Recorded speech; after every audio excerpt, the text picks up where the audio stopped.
औज़ुबिल्लाहि मिनश्शैतानिर्रजीम बिस्मिल्लाहिर्रहमानिर्रहीम अल्लाहुम्मा सल्लि अला मुहम्मद व आलि मुहम्मद व अज्जिल फ़रजहु वलौ वजदतिल ऐनु नाक़िसतन बिफ़िअलिल मुफ़ल्लस अख़ज़हा इन शाअ व ज़रबा बिन्नक़्स मअल ग़ुरमाए मअ निस्बतिही ऐ निस्बतिन नक़्स इला समन। बात हमारी चल रही थी किताबुद्दैन में ऐन के लेने या ना लेने के हवाले से कि मालिक ऐन अगर मुफ़ल्लस के पास अपने माल को देखता है कि वो ऐनी शक्ल में बाक़ी है तो क्या वो उसे ले सकता है या नहीं ले सकता। ठीक है, इसका हुक्म क्या है, मैयत का हो क्या हुक्म है ये बता दिया, मुफ़ल्लस का क्या हुक्म ये भी ज़िक्र कर चुके। और कल एक बात बताई थी कि और गुफ्तगू इसमें थी अब तक की जो भी थी कि वो जो ऐन में कोई कमी और ना हुई हो तो ले सकता है या ज़्यादती ना हुई हो तो ले सकता है। आज गुफ्तगू ये है कि अगर फ़र्ज़ कर लीजिए कि मदयून के पास जो माल जो ऐन माल है ना, उसके अंदर कोई कमी हो गई है, ठीक है, कोई नक़्स हो गया है, ठीक है, और वो नक़्स क्या है, वो नक़्स जैसा कि मुसन्निफ़ ने ज़िक्र किया, हालांकि गुफ्तगू तीनों सूरतों में, लेकिन मुसन्निफ़ ने एक सूरत को ज़िक्र किया और वो सूरत क्या है। और अच्छी बात यह है कि तीनों सूरतों का हुक्म एक है, समझ रहे, मगर मुसन्निफ़ ने यह कहा कि वो जो नक़्स ऐन में हुआ है वो क्या है, वो फ़िअल मुफ़ल्लस से हुआ है, यानी मुफ़ल्लस की वजह से हुआ है। हाँ, मिसाल के तौर पर क्या है, जानवर है तो उसका उसने एक पैर काट दिया है, उसकी एक आँख फोड़ दी मसलन, तो ये एक ऐब हो गया उसके अंदर। या ग़ुलाम था तो जाहिर सी बात बहुत से लोग ज़ोर दिखाते हैं उस पर, उसका क्या उसका एक हाथ काट दिया उसने मसलन, वाज़ेह इंशाल्लाह। तो कह रहे कि ऐन माल में नक़्स हो और वो नक़्स क्या हो, ख़ुद मुफ़ल्लस की वजह से हो, ठीक है। तो ये मुसन्निफ़ ने ज़िक्र किया है। आइए शारे ने जो किया उसको भी एक साथ पढ़ लें ताकि मसला और ज़्यादा आसान हो जाए। शारे कह रहे हैं कि आप ख़ास तौर से क्यों ज़िक्र कर रहे हैं कि फ़ेल मुफ़ल्लस से, हम कह रहे हैं कि नक़्स हुआ है ऐन में, अब वो चाहे मुफ़ल्लस की वजह से हो या मुफ़ल्लस की वजह से नहीं, किसी अजनबी की वजह से। हमने कर्ज़ दिया था फ़लाँ को, है ना, उसने कोई उसमें नक़्स नहीं, दूसरा शख्स आया और उसने जो उसका हाथ काट दिया, उसका दोस्त मसलन, तो कोई अजनबी शख्स हमारे और उसके दरमियान में मामला था, कोई अजनबी आकर जो उसमें क्या करा, उसमें नक़्स उसकी वजह से हो गया। तो ये दूसरी सूरत। तीसरी सूरत क्या है कि नहीं, ना किसी अजनबी की वजह से और ना मुफ़ल्लस की वजह से, बल्कि ऐब किसकी तरफ से है, मिन जानिबिल्लाह है, समझ रहे। मिसाल के तौर पर क्या है, हाँ, दीवार गिर गई या कुछ ऐसे, उसका पैर वगैरह टूट गया, वाज़ेह इंशाल्लाह, तो उसमें ना उसने किया ना किसी गैर ने, बल्कि मिन जानिबिल्लाह है, ठीक है। इसको कहते हैं एक्ट ऑफ गॉड इंग्लिश में। तो अगर इस तरीके से है तो फिर क्या करेंगे। तो मुसन्निफ़ के इशारे कह रहे हैं कि गर्चे मुसन्निफ़ ने एक सूरत को ज़िक्र किया है कि अगर मुफ़ल्लस की वजह से हो, शारे कह रहे हैं कि अगर तीनों सूरतें हैं तो ज़्यादा बेहतर है। हमको मुसन्निफ़ शारे बाकायदा उनका ये जुमला है, कह रहे हमें ये ऐन के नक़्स का मखसूस कर देना फ़ेल मुफ़ल्लस से, कह रहे हमने इसमें कोई दिक्कत नहीं पाई कि मुसन्निफ़ ने क्यों इसको ज़िक्र किया, ठीक है। होना तो ये चाहिए था कि तीनों को ज़िक्र करते, चूँकि हुक्म तीनों का एक है, बात इंशाल्लाह। तो अच्छा, तो हुक्म क्या है, तो कहने सुनिएगा, ये बहुत दक़ीक़ बात है। हुक्म ये है कि अगर अब भी जबकि नक़्स हो गया ऐन माल में, और ऐन माल है मगर क्या है, नक़्स की सूरत में है, तो क्या मालिक ले सकता है या नहीं ले सकता, बस इंशाल्लाह। हाँ, तो यहाँ पर हुक्म क्या है, कह रहे जी हाँ, मालिक चाहे तो उस नक़्स शुदा माल को भी ऐन को ले सकता है, मगर अब नक़्स की वजह से जो कमी आई है ना, उस कमी में वो क्या हो जाएगा, वो ऐन तो ले लेगा और उस कमी जो आई है उस कमी में वो बक़िया गुरमा के साथ उसके मुफ़ल्लस में शामिल हो जाएगा, सिर्फ कमी, हाँ कमी में, कि वो माल जो है जो कमी है वो जिस तरीके से बक़िया मुफ़ल्लस को वापस किया जाएगा, उसके सामान को बेच के इसको पैसा भी उसको वापस किया जाएगा, वाज़ेह इंशाल्लाह बात। हाँ, अब ये थोड़ा सा इसमें दिक्कत है कि ये जो कमी है कैसे लेगा, कैसे निकाला जाएगा इसको गौर कीजिएगा। इसको हम कहते हैं किताब मुताजिर में इसको अर्श कहते हैं, अर्श या इर्श, अर्श भी सही है, इर्श भी सही है, लेकिन आमतौर से अर्श बोला जाता है। अर्श क्या है, अर्श ये है, देखिए अर्श कहते हैं वो सही और मईब के दरमियान में, अगर कोई चीज़ सही है और कोई चीज़ जो है वो ऐबशुदा है तो उसके दरमियान में जो फ़र्क होता है निस्बत का, उसको क्या कहते हैं, अर्श कहते हैं। इसको मिसाल से वाज़ेह करूँ, मिसाल के तौर पर अगर आपने मिसाल के तौर पर कोई ऐबशुदा चीज़ ली है, कितने में, 1 लाख दिरहम में, ठीक है, 1 लाख दिरहम में आपने किसी ऐबशुदा चीज़ को ख़रीदा है, ठीक है। तो आप क्या करेंगे, आप ये करेंगे कि उस ऐबशुदा चीज़ को और फिर आप ये पता करें कि ये जो चीज़ अभी ऐबशुदा है तो इसकी 1 लाख है, अगर ये सही हो तो इसकी कितनी कीमत हो। यहाँ इससे इस तरीके से फ़र्ज़ करें कि आपने 1 लाख में कोई चीज़ ख़रीदी, ठीक है, और 1 लाख में आपने ख़रीद ली, लेकिन अगर उस चीज़ की सही कीमत क्या है और मईब कीमत क्या आपको पता करना है बाज़ार में, तो जाके आपने कहा कि भाई इस चीज़ में अगर ये सही है तो इसकी क्या कीमत होगी और मई ऐबशुदा है तो किसकी क्या कीमत। तो सामने वाले ने बताया कि देखें अगर ये सही हो तो इसकी कीमत 2 लाख है, और अगर सही ना हो मईब हो तो इसकी 1.5 लाख है। आपने ली है 1 लाख में, और अगर मईब हो तो 1.5 लाख में। तो अगर आप देखा जाए तो सही और मईब में कितने का फ़र्क हो गया, 50 का, कि अगर सही है तो 2 लाख और मईब है तो 1.5 लाख। वाज़ेह इंशाल्लाह, मईब है तो 1.5 लाख। तो अगर देखा जाए तो ये 50 जो है ये कितना % हो रहा है, अगर 4 का तो 1% हो रहा है, चूँकि अगर 4 50 को जोड़ेंगे आप तब जाके 2 लाख बनता है। तो ये जो 50 फ़र्क है किस्म सही और मईब के दरमियान, ये 50 क्या है, पूरी कुल्ल कीमत का कितना है, एक हिस्सा है, यानी जिसको हम कहते हैं रुब है ये। बात है इंशाल्लाह। तो ये क्या करेगा, तो अब ये रुब हो गया, तो ये जो 1 लाख में उसने ख़रीदा है उस 1 लाख का रुब कितना हो जाएगा, 25 दिनार, 25,000 दिनार। वो 25 दिनार उसको जो क्या करेगा, वापस कर देगा। तो इसको कहते हैं क्या, कि सही और मईब के दरमियान में जो निस्बत होती है उसको लेना। तो ये किसको वापस करेगा, 25 दिनार मुफल्लस को या आइन साहिब आइन को? नहीं अभी यहाँ पे जो हमारी बात हो, जो हमने हमारी ये अर्श समझाने के लिए बात की थी। और अभी यहाँ पर जो हमारी गुफ्तगू है वो ये है कि अगर उसने माल मईब को लिया है तो उसका और तो पैसा बचता है, क्योंकि उसने जो माल दिया था वो सही दिया था। मतलब 2 लाख का माल दिया था और जब लिया तो कितने का लिया, 1.5 लाख का लिया है, समझ रहे हैं। तो 1.5 लाख का लिया तो मतलब क्या है कि अभी 50 उसको नुकसान हो रहा है। तो 50 का नुकसान जो हो रहा है तो इस 50 में वो क्या करेगा, बाकी के साथ हो जाएगा। यानी अब ये 50 ना कहिए बल्कि रुब में वो गुरमा का शरीक हो जाएगा। वाज़ेह इंशाल्लाह।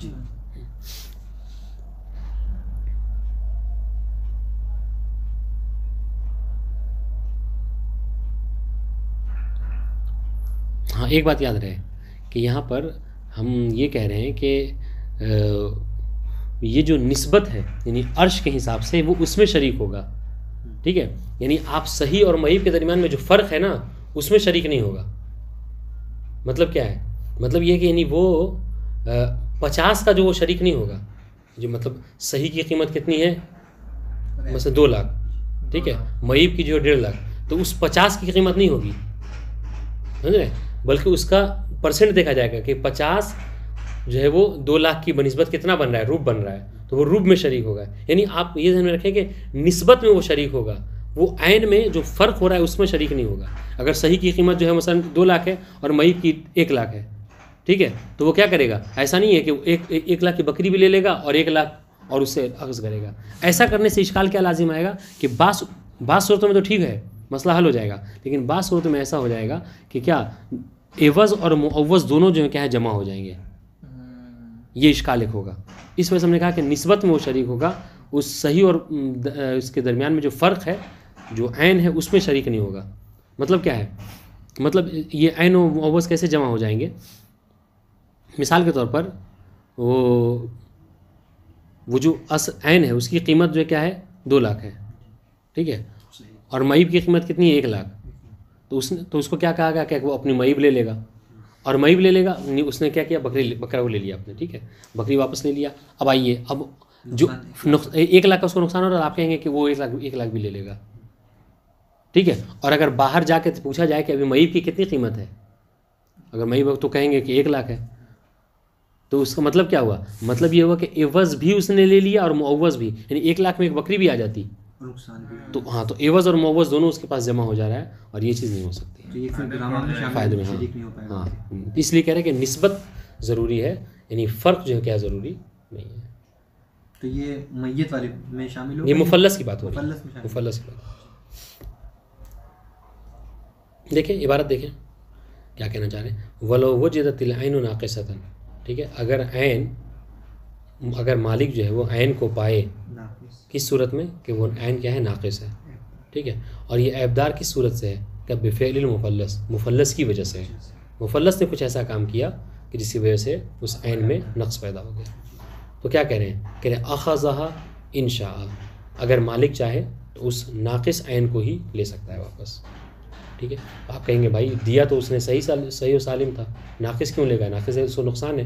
हमने कहा कि जी हाँ, वो ऐन को ले लेगा, और जो नक़्स हो रहा है सुनिएगा, वज़रबा बिन्नक़्स मअल गुरमा मा निस्बतिही मा निस्बतिन नक़्स, ये काबिल गौर बात है। यानी जैसा आपने पहले बताया था, हाँ, परसेंटेज के हिसाब से, तो उस परसेंट में क्या करेगा, वो शरीक हो जाएगा बाकी गुरमा की तरह, कि जिस तरीके से बाकी गुरमा जो है उसको उस पर मतलब कर्ज पाते हैं, इस तरीके से ये भी जो क्या है कर्ज उसके ऊपर जाएगा। समझ इंशाल्लाह। वज़रबा बिन्नक़्स मअल गुरमा मा निस्बतिही, मा निस्बत खुद ज़मीन पर मा निस्बत नक़्स, ठीक है, इला समन। क्या मतलब, कैसे इसको निकालेंगे, बेअंतुन सब कीमत नाक़िसा इला सय्या। ये निस्बत निकालने का तरीका क्या है कि ये करें कि निस्बत दें कीमत सय्या और नाक़िसा को, कि देखें कि अगर ये बकरी सही और सालिम है तो इसकी कितनी कीमत है, और माईब है तो इसकी कितनी कीमत है। ठीक है, इसको पता लगा लिया। वयुज़रबु मिन समन अल्लज़ी बाअहु बेतिलका निस्बा, जब ये पता चल गया तो फिर क्या करेगा कि अब इस कीमत को असली कीमत के जिसमें उसने उसको बेचा है, फ़रोख्त किया है, उससे क्या करेगा, उसको ज़रब देगा, जोड़ेगा उससे, नहीं उसको ज़रब देगा, और फिर उससे परसेंट के हिसाब से निकाल। जैसे हमने अर्श के बारे में बताया था क्या, कि उसने मामला हुआ है 1 लाख पे, ठीक है, और पता किया तो अगर सही सालिम है तो 2 लाख और मईब है तो 1.5 लाख। तो ये जो 50 का फ़र्क हो रहा है, ये 50 कितने 2 लाख के हवाले से कितना है, ये चौथा हिस्सा है। तो अब जो जिस पे मामला हुआ है, मामला कितने पे हुआ था, 1 लाख पे हुआ था, तो ये रुब कितना, 1 लाख का रुब क्या हो गया 25। हाँ, तो ये 25 क्या उसको वापस कर देगा, किसको, यानी जो उस पर मामला हुआ था, मुफल्लस को करेगा, ये मुफल्लस में। तो यहाँ पर मुफल्लस क्या करेगा, मैंने गोया कि यहाँ पे हमारी इस मिसाल में जहाँ पे हमने फ़र्ज़ किया है, यहाँ मालिक मुफल्लस से 25 ले लेगा। अच्छा, मालिक अगर इस मिसाल को यहाँ पे तदबीक करें जी, तो मालिक मुफल्लस से 25 ले लेगा। वाज़ेह इंशाल्लाह। या इसको फिर से एक बात और समझिए, देखिए इसने इसको बकरी दी थी, ठीक है, मुफल्लस को जब वो दिया था तो वो तो ठीक था, फिर बाद में मुफल्लस हो गया, वाज़ेह इंशाल्लाह, और उसने ऐन अपनी बकरी पाई वहाँ पे, मगर क्या ऐबदार शक्ल में पाई। तो अब उसको पता कि हुक्म ये है कि वो क्या करे, वो उस बकरी की सही कीमत क्या है और मईब कीमत क्या है पता करे। ठीक है, पता किया तो सही की कीमत 2 लाख है, मईब की कीमत कितनी है 1.5 लाख, और इसने जो दिया था कितना 1 लाख, मसलन इन लोगों का मामला हुआ था इस पर कि 1 लाख उस पर कर्जा लिया था और 1 लाख की बकरी दिया था। तो अब ये क्या हो गया, तो 50 का फ़र्क हो रहा है। तो अगर उस 50 को देखा जाए तो वो 2 लाख का, यानी उस 2 लाख के बिनिस्बत 50 क्या है, रुब है इसका। तो इसका जिस पे मामला हुआ है 1 लाख पे, तो 1 लाख पे रुब क्या निकलेगा 25। तो क्या करेगा, वो बकरी ले लेगा और 25 जो है वो दिनार उससे क्या करेगा, मुफल्लस से बतौर अर्श ले लेगा, कि चूँकि उसने नक्स उसकी वजह से, लिहाजा वो उसको वापस करेगा, गोया कि 1,25,000 वो वापस करेगा इसको। वाज़ेह इंशाल्लाह। वयुज़रबु मिन समन लज़ी बाअहु, और उसको ज़रब देंगे उस समन से कि जिस समन में उसने क्या किया है, बेचा, नहीं वही समन की सीमा यहाँ पे वो 1 लाख जिसमें उसने बेचा था उसको, यानी कर्ज दिया।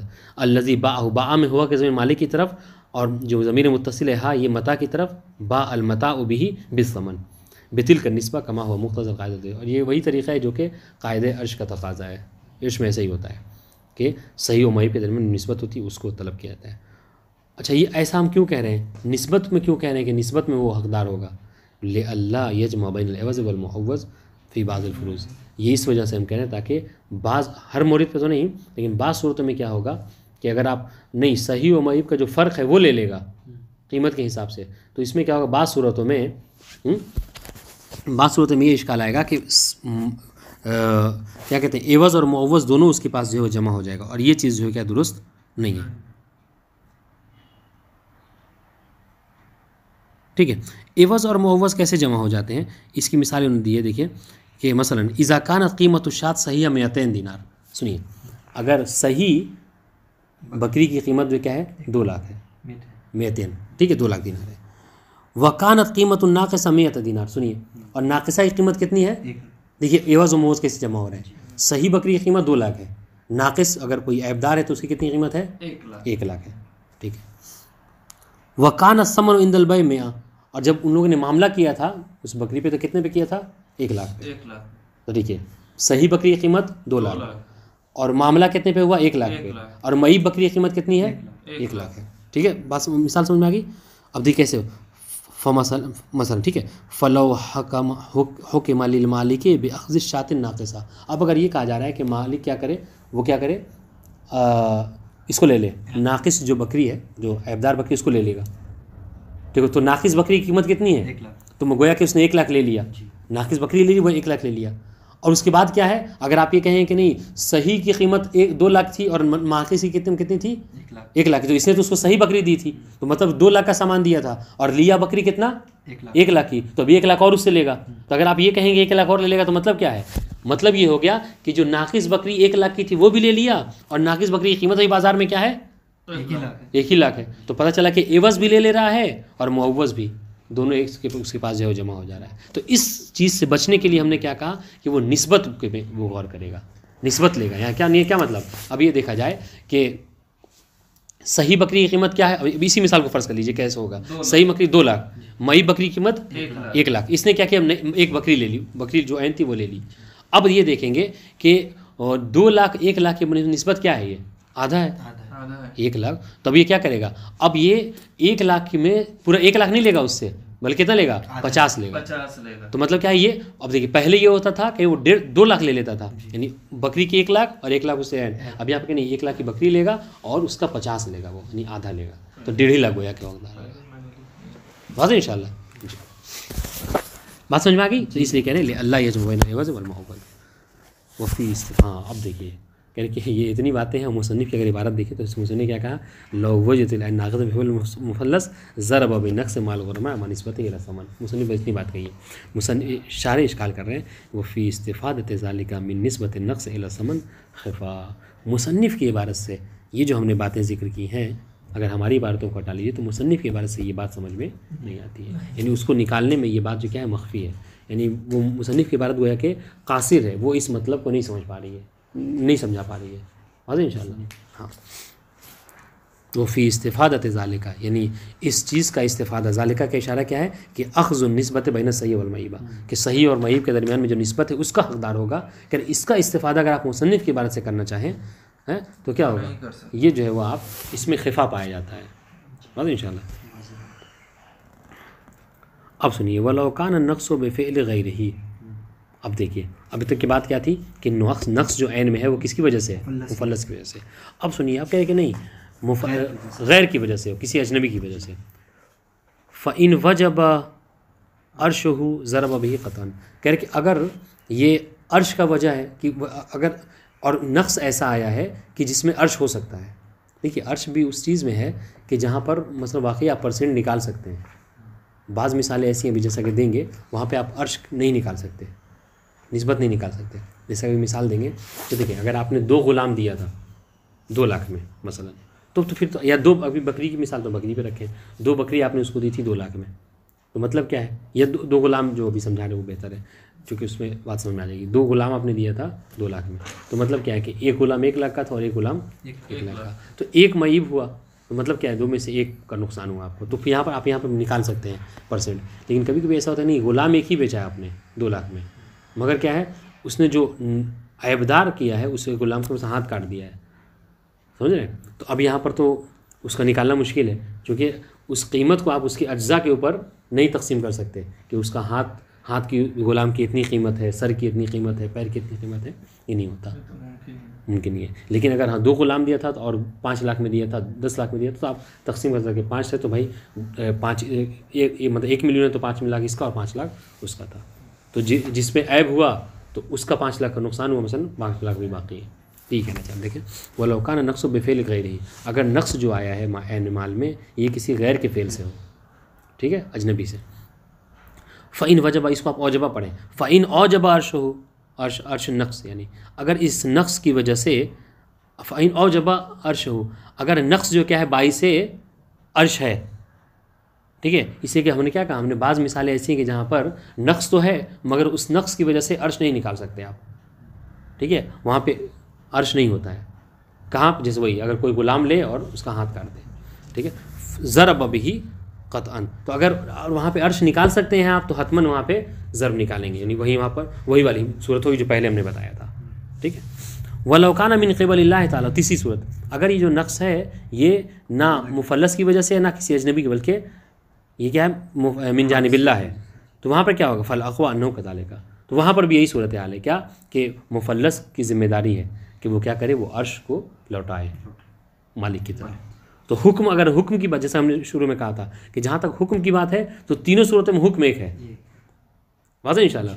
बस फ़र्क क्या है कि ये देखा जाए कि मिन जानिबिल्लाह या मिन गैर जानिबिल्लाह, अगर ऐसा हो कि जहाँ पर अर्श निकाला जा सकता हो, हालांकि बाज़ चीज़ें हाँ वहाँ पे निकालेंगे तो वही हुक्म होगा कि मतलब ऐन वो ले लेगा नक्स की सूरत में, और जो फ़र्क हो रहा है उस फ़र्क को भी मुफल्लस से बाद में ले लेगा बाकी गुरमा के साथ। ठीक है, अब सुनिए, सवा उन कान अल्फ़ाइतु मिम्मा यतक़स्सतु अलैहि समन बिन निस्बा का अब्द मिन अब्दैन। ठीक है, अब चाहे जो फ़ायत है, ये जो चीज़ ख़त्म हुई है, मिम्मा यतक़स्सतु अलैहि समन बिन निस्बा, ये उन चीज़ों में से है कि जिस पर समन को आप तक़सीम कर सकते हैं।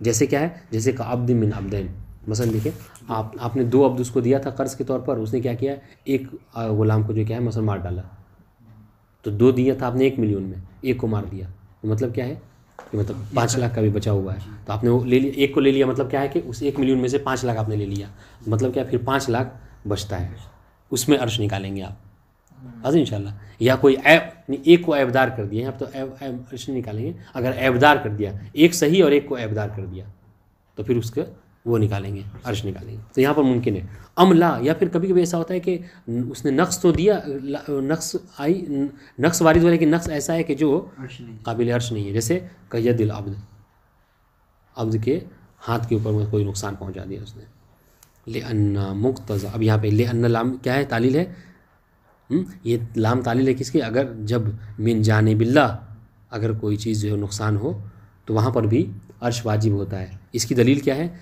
ले अन्ना मुख्तज़ा अक़दुल मुआवज़ा इंदा फ़स्क़ही रुजू कुल वज़न इला साहिबिही व बदले, इसलिए कि अक़द मुआवज़ा का, क्योंकि ये भी एक मुआवज़ा है, आपने उसको दिया था और कि वो आपको वापस करेगा, है ना।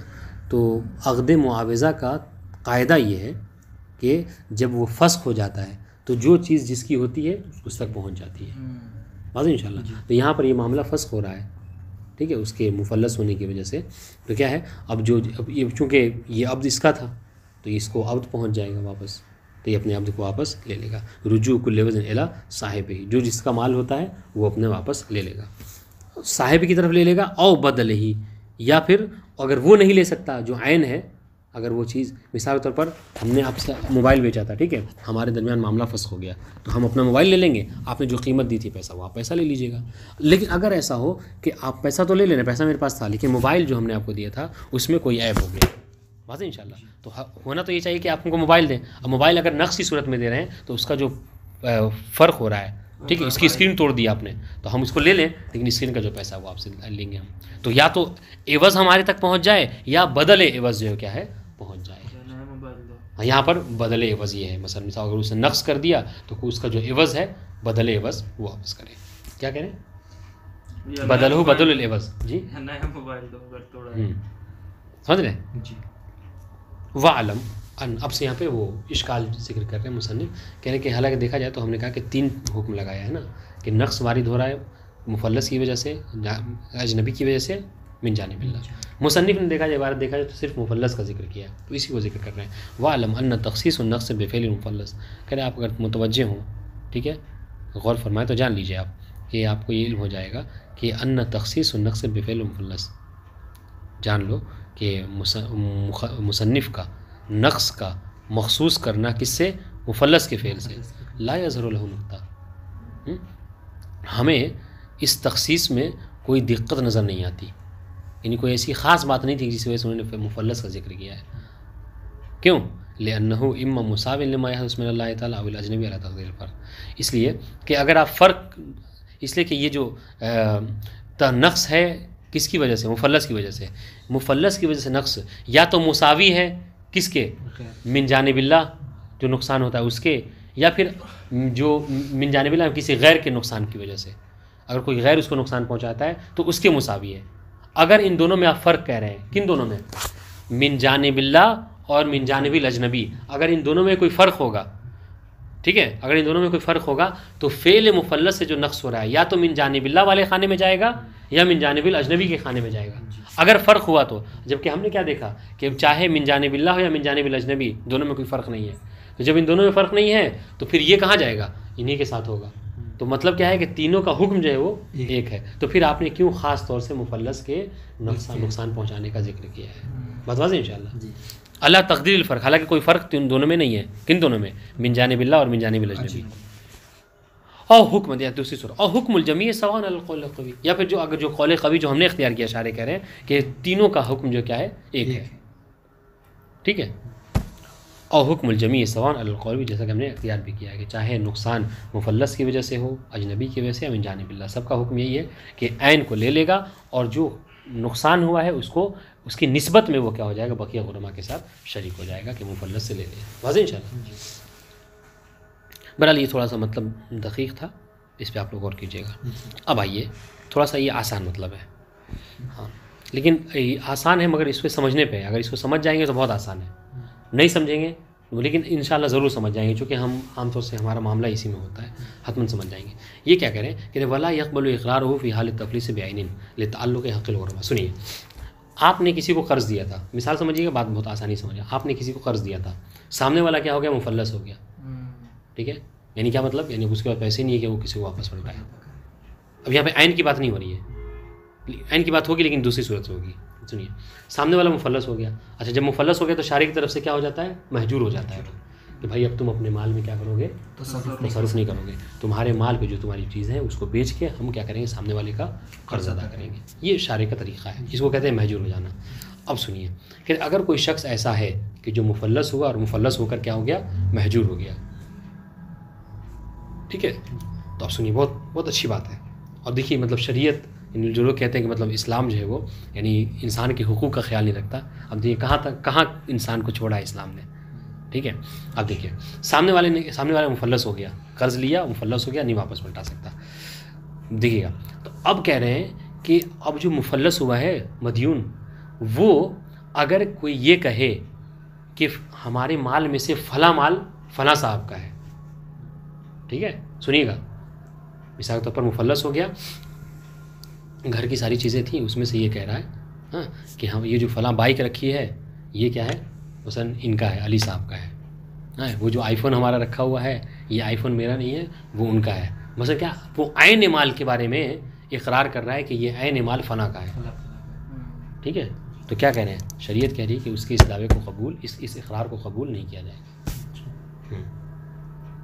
झूठ भी बोल सकता है, इसलिए कि आमतौर से ऐसा क्या होता है मालूम है, ऐसा ही हुआ कि वो इस सूरत में जब शाही तरफ से महजूर हो गया तो वो क्या करेगा, वो चाहेगा कि जो कीमती सामान है वो जो गुरमा है उन तक ना पहुँचे, हमारे जान पहचान के जो वो ले लें।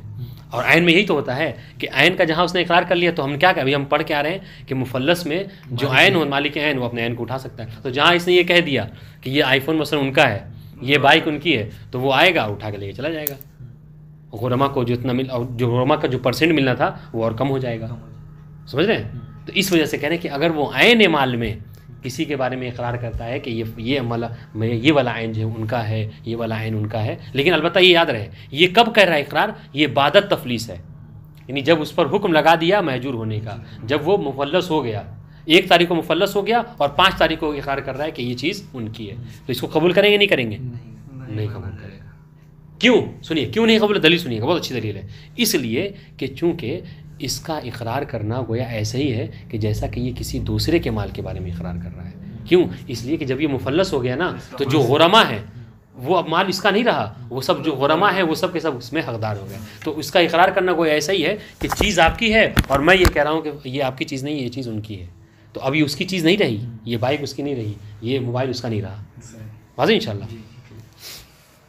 हाँ देखिए, ऐन में इकरार कह रहे हैं कि बादल इफलास जो क्या है नहीं हो सकता, लेकिन अगर वो दैन का इकरार कर रहा है, कह रहा है कि अब महजूर हो गया वो, और कह रहा है कि अब कह रहा है कि मतलब 1 तारीख को इफलास का हुक्म आ गया और तफलीस का हुक्म आ गया, और 5 को इकरार कर रहा है कि फ़लाँ साहब भी के से भी हमने जो इतना पैसा कर्ज लिया था, अब दैन का, ऐन नहीं, ये चीज़ उनके नहीं, कह रहा कि हम आप सबके तो मखरूज़ हैं ही, हम फ़लाँ के भी मखरूज़ हैं। तो ये सही है कि नहीं उसका इकरार करना? कह रहे कि जी हाँ, ये अगर इकरार करता है तो ये इकरार उसका करना दुरुस्त होगा। लेकिन यहाँ पे भी एक हुक्म सुनिएगा, बहुत अच्छी बात है, ये मैं कह रहा हूँ कि देखें इस्लाम ने कितना ख्याल रखा है। लेकिन अब यहाँ पर जो इकरार कर रहा है ना कि फ़लाँ का भी हमने कर्ज़ कहाँ नाफिज़ हो जाएगा, मगर ये जो इकरार कर रहा है कि फ़लाँ से भी हमने मसलन 1 लाख लिया है, तो ये 1 लाख इन पैसों में से उसको नहीं दिया जाएगा, बल्कि वो 1 लाख इसके ज़िम्मे आ जाएगा।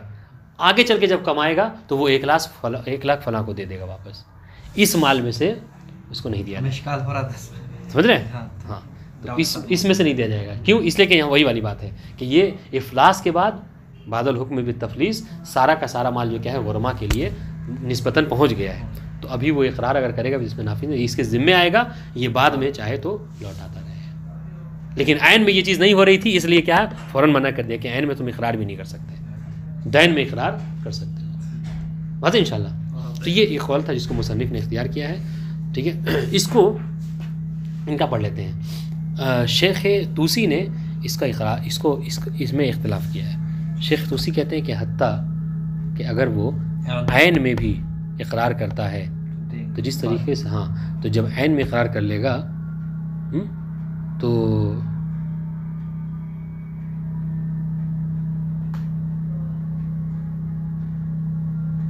हाँ, कह रहे कि अगर वो ऐन में इकरार कर लेगा तो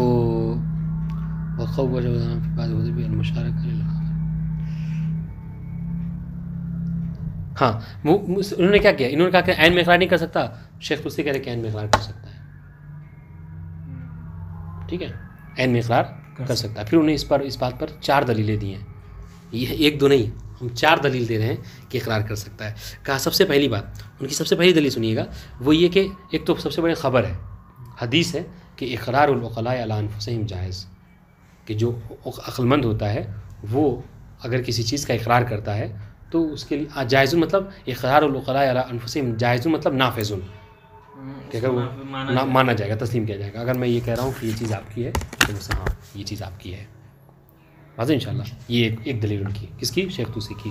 दूसरी दलील ये है कि दूसरी बात ये कि आम हदीसें पाई जाती हैं कि जिसमें ये हुक्म दिया जाता है कि वो जो गुरमा होते हैं वो सब के सब क्या करते हैं, अपने दरमियान में माल को बराबर के बराबर तकसीम करते हैं, बात इंशाल्लाह। तीसरी बात कि फ़र्क है इकरार और इंशा के दरमियान में।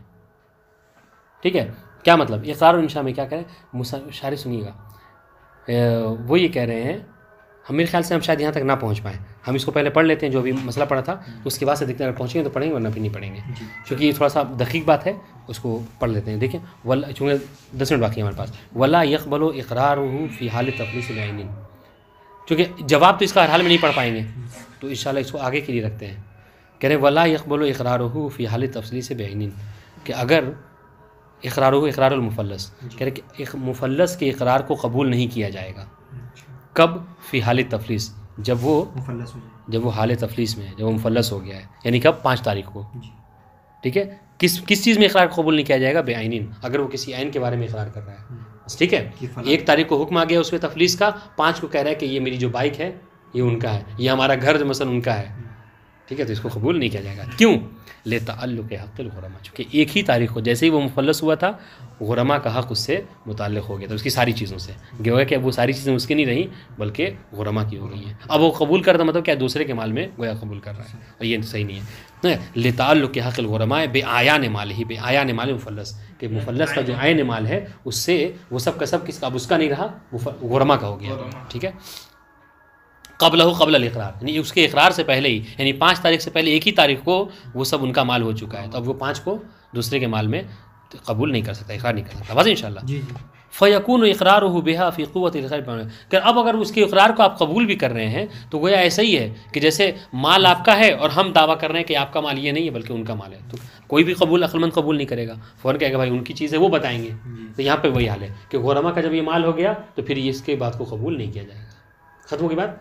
हाँ, फ़यकून इक़रारुल मुफ़ल्लस बिहा बिल ऐन फ़ी क़ुव्वतिल इक़रार बिमालिही, ऐसा ही है जैसा कि वो किसी दूसरे के माल में इक़रार कर रहा है और दूसरे के माल में इक़रार जायज़ नहीं है। देखिए ये जो कायदा है ना इक़रारुल उक़ला अला अनफुसिहिम जायज़, ये अपने ऊपर है। अगर मैं अपने बारे में इक़रार कर रहा हूँ किसी चीज़ को कि ये बैग आपका है तो ठीक है, लेकिन आप इस किताब के बारे में इक़रार करूँ कि ये किताब उनकी है तो नहीं नाफिज़ होगा।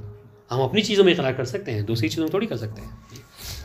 एक बात, एक दलील, ठीक है, वलिल हजर यानी तसर्रुफ़िल माली अल मानी मिन नुफूज़िल इक़रार। दूसरी बात ये है कि एक तो इक़रार आप कैसे कबूल कर सकते हैं कि ऐन में इक़रार कैसे कबूल कर सकते हैं जबकि ये क्या है, ये तो महजूर हो गया है।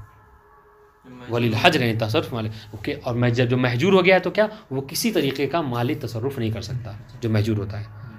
अल मानी मिन नुफूज़िल इक़रार, और ये महजूर होना ये क्या है, इक़रार के नाफिज़ होने से माने हैं। इसी के एक तरह इक़रार करना मतलब क्या, एक तसर्रुफ़ करना है, गोया कि वो ये कह रहा है कि ये माल उसका है, तो माल में तसर्रुफ़ कर रहा है और ये चीज़ जायज़ बात है इंशाल्लाह जी। हाँ, तो ये दैन में इक़रार उसको कबूल नहीं, वैसे हो इक़रार हो बेदैन ना। अगर दैन में कबूल इक़रार कर रहा है, ये कह रहा है कि इतना कि कर्ज़दार हम उनके लिए भी हैं, तो अगर इसको कबूल किया जा सकता है, ये सही है उसका इक़रार करना। क्यों, इसी दलील सुनिए क्यों सही है। ये दैन में सही है, ऐन में सही नहीं है। तो दैन में इसी सही है कि लिए अन्नहु आक़िलुन मुख्तार, इसलिए कि भाई वो अक्लमंद है, हालत इख्तियार में वो इस चीज़ को कबूल कर रहा है, ठीक है। फ़यदख़ुलु फ़ी उमूम, तो यहाँ पर ये क्या है, फ़ी उमूम, ये जो उमूम है हदीस का क्या, इक़रारुल उक़ला अला अनफुसिहिम जायज़ नाफिज़, इसमें ये चीज़ दाखिल होगी कि अक्लमंद है और हालत इख्तियार में इसको कबूल कर रहा है, ठीक है। अच्छा, जो चीज़ माने थी वो क्या कि भाई दूसरे का माल है था, गुरमा का माल था, कि यहाँ पर वो चीज़ सादिक भी नहीं आ रही है। इसी के अगर वो इक़रार कर भी रहा है तो ये इक़रार दैन में वो माफ़ी ज़िम्मा होगा इसके, यानी इसके माल में से उसको अदा नहीं किया जाएगा। वलमान व फिल ऐन मुंतफ़िन होना, जो माने ऐन में था वो माने यहाँ पर मुंतफ़ी है, यहाँ पर वो माने नहीं पाया जाता। ऐन में क्या माने था कि वो नहीं कर सकता। ऐन में जब, हाँ, ऐन में जब वो इक़रार कर रहा था तो माने ये चीज़ बनी थी कि भाई ऐन में वो कैसे इक़रार करता, ऐन तो अब उसका रहा ही नहीं, वो तो मालिक दूसरे का माल हो गया। तो यहाँ पर तो ये ऐसा नहीं है दैन में। क्यों, इसलिए कि दैन में जो इक़रार कर रहा है वो अपने ऊपर ही कर रहा है। क्यों, इसलिए कि अगर इक़रार कर भी लेगा और आप कबूल भी कर लेंगे तो उसको ये नहीं कहा जाएगा कि इनमें से बेच के दे दो सामने वाले को कर्ज, नहीं, ये कहा जाएगा कि ये माल तो हो गया, जिसका था चला गया, अब कल चल के जब ये कमाएगा तो वो 1 लाख दिनार उसको देगा, तो इसमें कोई हर्ज नहीं है। वलमान व फिल ऐन, जो चीज़ ऐन में चीज़ माने थी वो यहाँ पर क्या है, मुंतफ़िन होना, मुंतफ़िन फिद दैन, वो दैन में क्या है, मुंतफ़ी है। क्यों, ले अन्नल इक़रार फिल ऐन मुनाफ़िन ले हक़्क़ि दय्यान अल मुतअल्लिक़ बिहा, इसलिए कि ले अन्नल इक़रार फिल ऐन, ऐन में जो इक़रार है ये क्या है, ये मुनाफ़ी है किसके, उस हक़ के कि जो दुयान का, जो इसका गुरमा का हक़ था, है ना, और वो गुरमा का हक़ मुताल्लिक़ हो गया था ऐन से। तो जब गुरमा का वो ऐन माल हो गया था तो फिर वो इसमें कैसे इक़रार कर सकता था, तो ये चीज़ वहाँ मानी थी। वह होना, और ये दैन में वो इक़रार बिदैन ये ताल्लुक़ बिज़िम्मतिही, अगर वो दैन का इक़रार करता है तो उसके ज़िम्मे में आता है, ठीक है। फ़ला युशारिकुल मुक़र्रला, तो यहाँ पर क्या है, वो मुक़र्रला के इसमें शरीक नहीं होता है। फ़ला युशारिकुल मुक़र्रला जमअन बैनल हक़्क़ैन, तो फिर क्या है, जब वो इक़रार बिदैन करता है तो इक़रार बिदैन की सूरत में देखिए, एक होता है मुक़िर, एक होता है इक़रार, और एक होता है मुक़र्रला, इसको समझना ज़रूरी है। मुक़र्रला कौन है यहाँ पर, मुक़र्रला वो शख्स है कि जिसके लिए इक़रार कर रहा है, वो जिसके बारे में ये कह रहा है कि ये बाइक उसकी है, यानी मसलन अली साहब की, हम ही कह रहे हैं, हम कह रहे हैं कि 1 लाख हमने इनसे लिया है, तो ये क्या हो गया, मुक़र्रला, यानी इनके हक़ में मैंने इक़रार किया है। और मुक़िर कौन हो गए, हम, इसमें फ़ाइल, इक़रार करने वाला वो मैं हूँ, ठीक है। और इक़रार क्या है कि ये जो सीगा मैं जारी कर रहा हूँ, नहीं, मैं इक़रार कर रहा हूँ कि फ़लाँ चीज़ उनकी है, बस इंशाल्लाह। तो ये मुक़र्रला यानी ये बकिया गुरमा के शरीक नहीं होंगे, वो फ़ला युशारिकुल मुक़र्रला जमअन बैनल हक़्क़ैन, दोनों हक़ में जमा करते हुए। हक़ कौन से दो हक़ है, एक हक़्क़ुल गुरमा और हक़्क़ुल मुक़र्रला, इन दोनों को जमा नहीं किया जाएगा। वक़फ़ व शेख इंशाल्लाह इसको कल पढ़ेंगे। इसका 4 जो उन्होंने जवाब दिया है, मतलब हाँ, शेख तुसी ने क्यों इख्तिलाफ़ किया, उसकी क्या दलील है, और उसका मुसन्निफ़ ने क्या जवाब दिया, शारे ने। अस्सलामु अलैकुम। ये चीज़ क्लियर करनी थी, ये जो मुफल्लस है जी।